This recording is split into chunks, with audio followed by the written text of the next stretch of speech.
Dan pemerintah bercita-cita menjadikan Indonesia sebagai negara terbesar untuk sektor ekonomi dan keuangan syariah. Namun untuk mewujudkan hal itu, masih banyak hambatan yang harus diselesaikan. Wakil Presiden Ma'ruf Amin beberapa waktu lalu menjelaskan, mengembangkan ekosistem halal yang terintegrasi menjadi salah satu strategi untuk mengembangkan ekonomi syariah Indonesia sebagai negara dengan penduduk muslim terbesar di dunia. Ekonomi dan keuangan syariah Indonesia saat ini menempati posisi 4 secara global. Pemerintah menargetkan menjadikan Indonesia sebagai pusat ekonomi syariah.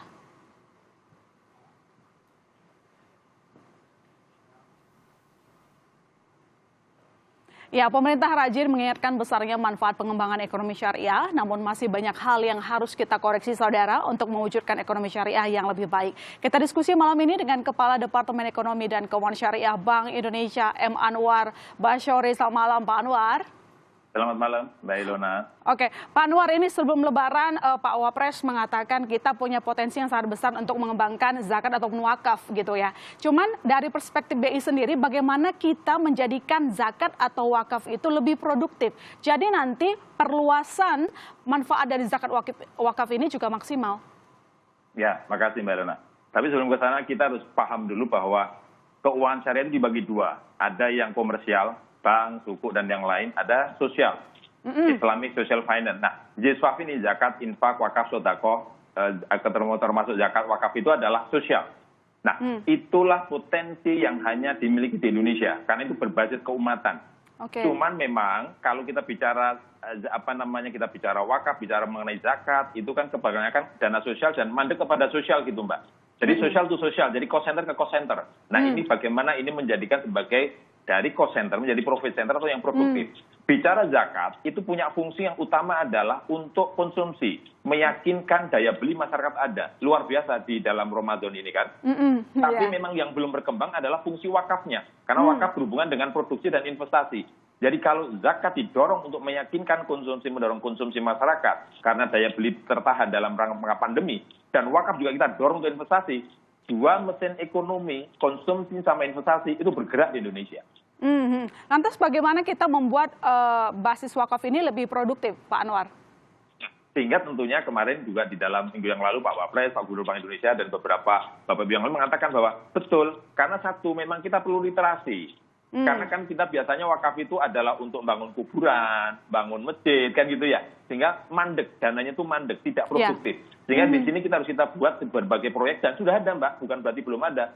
Namanya ada forum wakaf produktif, ada untuk pertanian, ada untuk yang lain, kemudian namanya tanahnya itu adalah bagian daripada zakat. Kalau tanahnya tanahnya dari wakaf. Kalau tanahnya dari wakaf, dipakai untuk pertanian, pasti cost of fund-nya lebih murah dibandingkan dia sewa.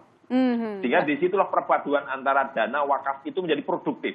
Dan itu luar biasa, untuk sektor-sektor perhotelan, sektor-sektor properti yang lain. Jadi berbagai hal itu dilakukan, dan sekarang termasuk kita mendorong instrumen wakaf produktif kita, cash wakaf link suku, adalah itu melingkan antara dana sosial dengan dana komersial yang tentunya suku pemerintah, dana wakafnya sosial. Sehingga lebih produktif dan untuk biaya-biaya yang lain. Ya, semoga lebih produktif lagi ke depan. Tapi ini Amin. Di tahun 2020 kan sebenarnya kan diperkirakan JIS itu tumbuh moderat ya Pak, 20-30% dari data Bank Indonesia yang dikirimkan kemarin dari Pak Anwar ke saya. Nah, kalau dari Basnas sendiri melihat bahwa mungkin lebih lebar lagi potensi wakaf itu bisa mencapai 500 triliun rupiah. Nah, kalau nilai ini bisa kita kumpulkan, bagaimana pembangunan ekonomi yang bisa kita rasakan nantinya?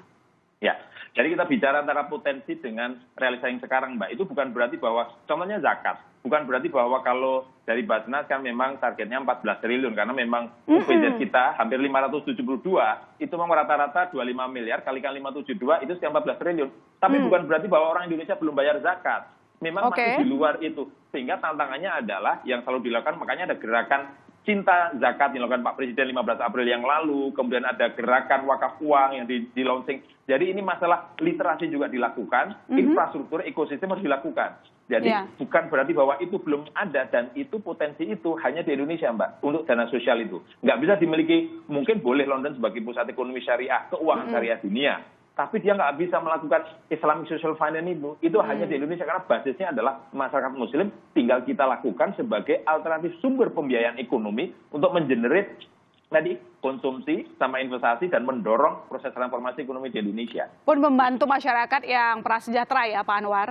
Pasti untuk masyarakat. Baik, Pak Anwar, kembali ke soal potensi tadi. Kita lihat kan penduduk muslim di Indonesia itu terbesar ya. Kita juga punya cita-cita mengembangkan ekonomi syariah nomor 1 di dunia begitu. Tapi sekarang masih posisi 4. Nah, apa upaya ekstra yang perlu kita lakukan supaya benar sesuai dengan cita-cita pemerintah kita menjadi pusat rujukan ekonomi syariah? Ya, kalau kita bicara ekosistem sudah ada, Mbak. Kita sudah punya master plan. Kelembagaannya kita sudah punya KNIKS. Ada 16 lembaga dipimpin Pak Presiden langsung, Pak Wapres sebagai ketua harian, BI termasuk di dalamnya. Kemudian masyarakat ekonomi syariah ada, kemudian asosiasi sudah ada semua, tinggal kita implementasikan. Tapi memang proses itu perlu proses. Kemarin kita 2017 ranking 11, kemudian ranking 10, sekarang memang ranking 4. Nah, memang menuju ke semifinal maupun final itu adalah luar biasa tantangannya. Sehingga disitulah orkestrasi ekosistem dilakukan, mulai dari bagaimana mengembangkan usaha-usaha syariah dengan pilar-pilarnya, infrastrukturnya, bagaimana kawasan halal didorong oleh Pak Wapres, bagaimana sertifikasi didorong, bagaimana menjadi lifestyle, edukasi literasi yang 16% di literasi, bahwa kita bicara ekonomi syariah adalah untuk rahmatan lil alamin. Kita bicara mengenai dana wakaf diswaf itu adalah untuk sumber pertumbuhan ekonomi, dan itu yang harus didorong terus, sehingga orkestrasi itu jalan, kemudian jadi usaha syariah jalan, keuangannya jalan, literasi juga jalan, dan itu mendorong pada tadi salah satu untuk menuju ranking 1 tadi. Berarti di sini juga termasuk soal pembenahan regulasi ya Pak? Karena kalau kita lihat misalnya dari perbankan syariah Indonesia itu juga tumbuhnya cukup stagnan kalau kita lihat. Pangsa pasarnya juga baru sekitar 5%. Ya memang, kalau kita bicara keuangan kan ini lagi proses berjalan. Kenapa kemarin ada merger? Karena memang di dunia, Mbak, itu belum ada linkage bahwa keuangan ekonomi syariah itu kita match dengan keuangannya. Hampir kalau kita bicara ekonomi Indonesia itu banyak sekali, termasuk makanan. Hampir tidak ada makanan di Indonesia yang di supermarket itu tidak ada label MUI-nya kan, tidak ada label halalnya. Tapi memang belum semua produk itu dibiayai dari lembaga keuangan syariah, mungkin karena kapasitasnya. Sehingga ini proses berjalan. Banknya kita di merger oleh Bapak Presiden, kemudian ada merger, kemudian nanti berbagai suku yang lain, sehingga keuangannya itu size-nya besar, ekonominya jalan, itu nanti bisa matching. Berarti kapan kira-kira kita bisa jadi puncaknya, jadi rujukan ekonomi syariah, Pak? Kita tidak berjalan, artinya semifinal kita lakukan. Jadi orkestrasi ini sudah dilakukan, kemudian kita menuju kepada proses nomor 1 itu memang perlu proses suatu pengorbanan yang orkestrasi. Platformnya sudah ada, kelembaganya sudah ada, kemudian berbagai gerakan-gerakan sudah ada, insya Allah lah.